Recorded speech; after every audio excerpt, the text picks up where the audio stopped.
Okay, guys, we are back with another one, and this one, believe me, you're going to enjoy. Believe me, you're going to enjoy.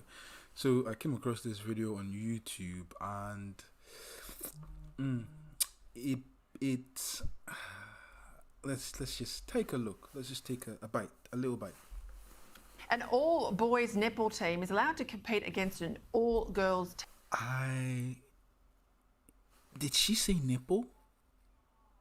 I don't know, man. team for the state title. Now, the all-boys team wins every match, running up huge score lines, including a 30-goal victory in the grand final. All the while, parents watch on. They're angry, but they're powerless from the sidelines. Now, it all sounds like a bit of fiction, doesn't it? A Hollywood movie. That's exactly what happened at the Queensland Netball Titles earlier this week, where the all-male Queensland Suns blitzed their all-female competitors to be crowned the Queensland Under-18 State Champions. Now, it's been labelled crazy and unfair, but Netball Queensland is refusing to apologise. For her reaction, I want to bring co-founder of Save Women's Sport Australasia, Catherine Deves. Catherine, you may have been a netballer in your day. I was. I played mixed netball, but I don't know if I'd like to be in a team of women going up against a team of athletic men. Who in their right mind thought this was okay?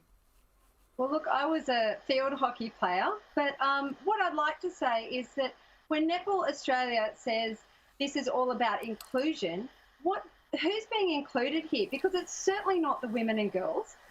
They're being excluded. They're being expected to yet again sacrifice their sports to make sure that men and boys feel included and men and boys feel good about themselves. I mean, it's absolutely outrageous, and I'm not surprised that the parents are absolutely furious about this. Wait. She said again. So is this kind of like a trend in Australia or something that's going on?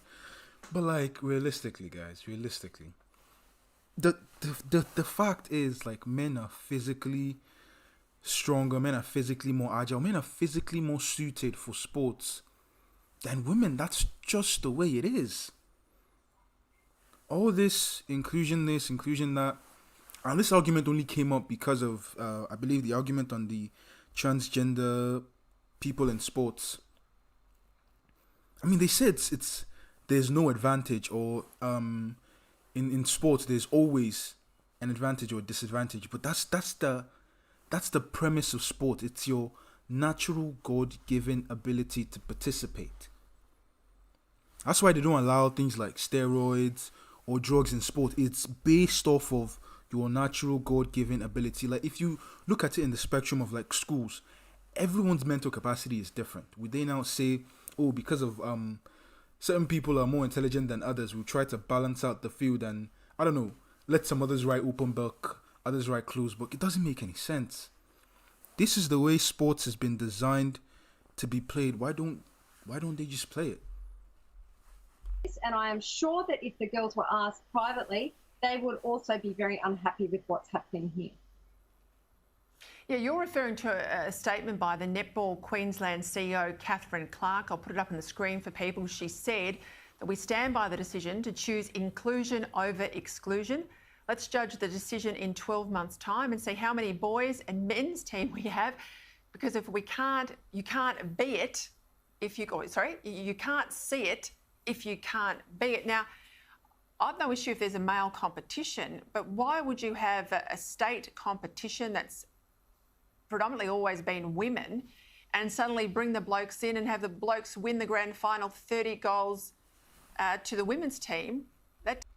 It's shocking that, I mean, it says a lot when it's their first game. It says a lot when it's their first season and they win the state championship. Like, I mean, it does say quite a bit. Doesn't seem fair to me. No, when we watch women's sports, we want to see the best women and girls that the world has to offer. We don't want to see men and boys taking up space on the netball court or on the podium. And frankly, I'd like to say to these boys, they should have forfeited. I mean, if they wanted to play netball, they should have done what women and girls have always historically done over the years and decades and centuries of fighting for equality, for access to sporting opportunities. And we've gotten out there, we've done the recruiting, we've done the fundraising, we've built our own leagues, and here you have these boys going, oh, I want to be included So I'm just going to jump on in with the women, and I don't care about their right to fair competition, don't care about their right to safety. I'm just going to play. So yet again, we're seeing male entitlement, a lovely example of it here from Netball Australia. Yeah, and of course, women have fought for a long time in AFL to get a women's league up. I mean, if this sort of decision stands, you'd be putting men into the women's AFL league, even though there is already a men's AFL league, and you're taking the cause of women's sport back by decades. I would have got another issue. The International Olympic Committee, they've delayed the release of the new transgender guidelines until next year due, they say, to an apparent conflicting opinion. But the IOC's Medical and Science Director, Dr. Richard Budgett, has reassured athletes that the guidelines will prioritise both inclusion and the avoidance of harm. How is it possible to do that if you're going to have biological male athletes again compete against women? Well, you can't. Quite frankly, as I've said, when you have inclusion of men and boys, or men and boys with a special self-declared identity, women and girls lose out. Now, if you look at the principles of sport, fair competition, player safety and welfare and inclusion, you cannot equally balance those. And what the IOC are doing here is they're yet again going to prioritise inclusion, and they're going to put the burden of giving up fair competition and safety on women. So it's completely outrageous, and they should just face up to the fact that they are prioritising the inclusion of males and admit it, instead of pretending that they're trying to be fair to everybody, because they're not. Yeah, like I have to agree with her there. Like, they're not being fair to everyone. It's a disadvantage to women when men come into the sport, because it makes it a lot more difficult to compete. In some instances, it makes it impossible to compete. I mean, you could put it under the quote unquote, you're trying to be inclusive, but realistically, like, facts are facts. Facts are facts. Are there some women who are better than men in sports? Yes. But are the best men better than the best women? Usually, yes. Usually, yes. And with the way the world's going today, I mean, like, I don't know, guys. I don't know. I'd love to hear your perspective. If you could drop it down in the comments below, let's have a discussion.